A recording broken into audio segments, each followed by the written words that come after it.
inshallah. Things are interesting at that time that several of the brothers then went abroad to study. Obviously, Sheikh Ibrahim then went abroad to study.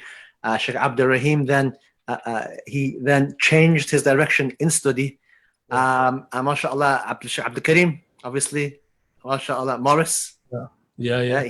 He went, and I think a few others. I can't. The name escapes me. But I used to look at you, mashallah, all of you like these towering giants. Cause I was short at the time compared to yourselves, and things. I was like, what I noticed about yourselves and that particular generation of people was that you were very serious on your deen, but approachable, and you also weren't serious to the point where you weren't fun to be around. And I think that's mashallah, that was quite, and that's maybe a Scouse thing, I don't know. But for the younger generation like myself, we used to always look at you once, mashallah, and these people went and studied abroad and did all these things, mashallah. And it was so many parents would say to their children, look, him and him, they've gone to study Arabic, gone to done these amazing things. Yourself is unique in the fact that you did something that perhaps others didn't do as well. And I would say that would be accessing the knowledge that was available in your locality. And in that regards, we have to bring in, obviously, the time that you spent with Sheikh Siraj, rahmatullah alayh. If you just tell us a little bit to the audience who perhaps don't know who Sheikh Siraj was. Subhanallah. Sheikh Siraj Islam Chowdhury. He was first of all, he passed away in Ramadan, just gone. Allah yarhamah. And he was one of the imams of Masjid al-Rahmah from the early 80s. When I was in madrasa as a kid, he was the teacher there. When we used to go there and learn Quran from him. And he was, in a sense, he was a pillar of the community, especially in terms of Salah and Quran. He was known, he'd never ever miss a prayer, never ever, and he'd not miss a prayer, meaning Jama'ah and Saf al-Awwal. He'd never ever miss a prayer. And he was the Imam of Quran. He was an inspiration in so many different ways. And so, like in terms of him, Allah yarhamhu, Allah bless him and raise him to the highest. Like I said, I was in madrasa as a little kid learning Quran from, but that wasn't really the beginning. The beginning came later. So after spending a year abroad learning Arabic, and alhamdulillah, Allah blessed me that I was able to come back and speak Arabic. And one of the things about Liverpool, you're a prime example, is that there was a significant Arab community. So in the masjid, you'd be talking, you get a chance to use the language. Then Sheikh Hamza Yusuf, Hafidhahullah Ta'ala, I asked him about my own studies. He told me, get Arabic. Then after that, he's the one who said, you're Hanafi. He said, you're from an Asian background. He said, your background is Hanafi. So you have Sheikh Siraj al-Islam Chowdhury here in Liverpool. He said, you study with him. So on the back of his advice, or more like an instruction. So because of that, for about close to almost 10 years, I'll be going to him after Salah, pray Maghrib, go there, have a class with him. That's fun, and that was while I was working as well. I was working, but in the evenings I'd be going to classes with the sheikh, studying different subjects like fiqh and hadith and Arabic itself. I remember I forget when this was in Leeds, it was. And I hadn't seen Sheikh Hamza Yusuf for years. The first time in years that I'd seen him was something like 10 years or so. So it was like the mid 2000s, I think it was. And I'd seen him and he says to me, he says, what have you been up to? I said, followed your instruction. I said, you told me to go and study with the Sheikh, and I did. And he said, how did you find it? I said, your advice was good. Alhamdulillah. So I spent about 10 years whilst working, just getting the foundational sciences in place. MashaAllah. I remember there was times where me being just a kid after Maghrib, playing football outside the mosque, for example, and you say, I'm going to go to a class with Sheikh Siraj. You want to come? And you didn't have to do that, obviously, but mashallah, it was wise, because obviously I hadn't got a clue what you were talking about. It was in Arabic, and obviously, my parents are Arab; they speak Arab. But this is a whole nother level, so I hadn't got a clue what you were talking about. But what really impressed me was that you'd be sitting on the floor, and something that really impressed me was the books Yeah. in his room downstairs. All these beautiful books in gold. I was like, my God, this is amazing. And mashallah, so, I could say that mashallah was my first glimpses of studying in the traditional way, outside of the postmodern halagat, where you pick up a book and just read it between yourselves. And this is something very different. So, mashallah, I was left a mark on myself, alhamdulillah.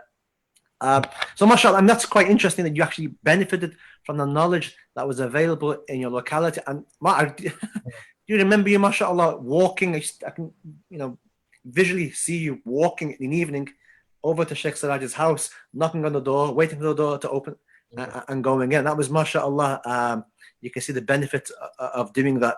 But also it helps people here to access what's available here. And inshallah, towards later on in this interview, we'll talk about that as well, inshallah. You did actually spend some time abroad, and initially that you went to France, you studied Arabic there, and you came back.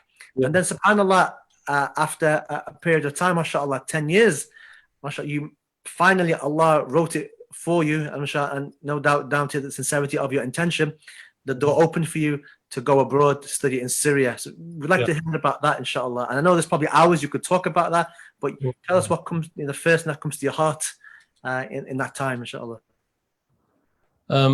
Just for those, there's a few things to say on that. But the first, for those who are, and in fact, I remember this came from you. I remember this came from me and you in front of Sheikh Siraj, that there was a discussion about what's the most important thing to study. And I'm sure it was you asked me, and I think the two of us sat in front of Sheikh Siraj. So for those who are thinking about what is it, or for those who perhaps are interested, I want to learn more, I want to study more. So I remember asking Sheikh Siraj al-Islam that question, what's our priority in studying? And he said, he gave a simple tartib, a simple sequence. He said, first is your fard ain. First, he said, you must learn whatever is obligatory upon you to learn. He said, then Arabic language. He said, then Arabic language. He said, then you must get to grasp, you must grasp Arabic language. So then you study Sharia. So there's a three steps. Like once you got your fard ain under your belt, then Arabic, and then after that, then you start studying Sharia. So in the mid-90s, went to France, and the college there in France, what was it called, IESH. There's a lot that can be said about it, but the key thing for me personally was that I was there in an environment. There's around 100 students in the middle of Château de Chinon, which is in the middle of nowhere, and I think it's south central France, out in the country. Virtually no English speakers. So for a full year, just forced to speak Arabic all the time. And so it wasn't about the quality of the course, and that's one thing I tell the Arabic students. It's not really about the process of learning. It's just like throw yourself into the language and drown in it, and then you'll come out speaking it comfortably. And that's what happened there. Then, after picking up Arabic language, then come back and study with Sheikh Siraj, for almost come on to 10 years. But the others, like the likes of Sheikh Ibrahim and Abdul Karim Morris and others around us in Liverpool, they were all now going on their own. So Sheikh Ibrahim, I think it was late 90s, he went to Damascus. A few of them, the initial point was all Damascus. Abdul Rahim Hines, who's now in Birmingham, he went into Mauritania. So everybody's just doing their own little thing, because it's just about their own personal learning. When I came back after studying Arabic, I really wanted to go to Syria at that point. I really had that within me. But qadar Allah ma sha, Allah subhanahu wa ta'ala willed for it not to happen for another 10 years. And when I look back at it, even though I really, really wanted to go at that point, it was something that I was passionate about. But I can see so much hikam, so much wisdom from Allah subhanahu wa ta'ala in that it was 10 years later rather than at that point. Part of it, and coming back to your point before about the local scholar, one of the adab of ilm, one of the etiquettes that the people of knowledge speak about, is that, and Imam an-Nawawi and others, they mention this, that before you travel to the centers of learning, you exhaust all of the ilm that's around you in your own city and town and so on. You exhaust all of it. Back then, like mid-90s and so on, it didn't take long to exhaust it. Like even to go and learn your Faradain, you had to go and travel. Even to go and learn obligatory, you had to go and travel. And that's why, like, when people now go everywhere across England, you got courses where you can learn your essentials everywhere. Like, nobody's got an excuse now. Back in the 90s, like, you couldn't find anybody to learn how to do wudu and how to pray properly. You couldn't find anybody. So it's such a ni'mah, such a blessing that anywhere now you want to go and learn. And not just your Faradain, even beyond that. It's on your doorstep now. You have no excuse whatsoever about learning. So we're all going on doing our own little things, each one of us. But one of the blessings, one of the things that I found is that when I go to Syria 10 years later, alhamdulillah, I've taken already so much from Sheikh Siraj al-Islam that it's not going there and just learning your basic. I'm now able to sit to some of the greatest scholars in Syria and take as much as possible from them instead of having to start from the beginning and working your way up. And that's the traditional method. That's the traditional method. Like, if you're going to Cairo, you're going to Damascus, you're not going there to learn Alif Ba Ta. You're not going there. You're going to, like, in a sense, like, complete it. Like, in a sense, that's like your PhD that you're going for. It's not like you're going there to learn your GCSEs and you go there. And so that was one of the great things that I really, even though I had it within me, I want to go early. But Allah willed for it to be later. And I want to go there. And in the space of 3 years, alhamdulillah, 3 years that I'm there, alhamdulillah, was able to take a alhamdulillah, sufficient amount.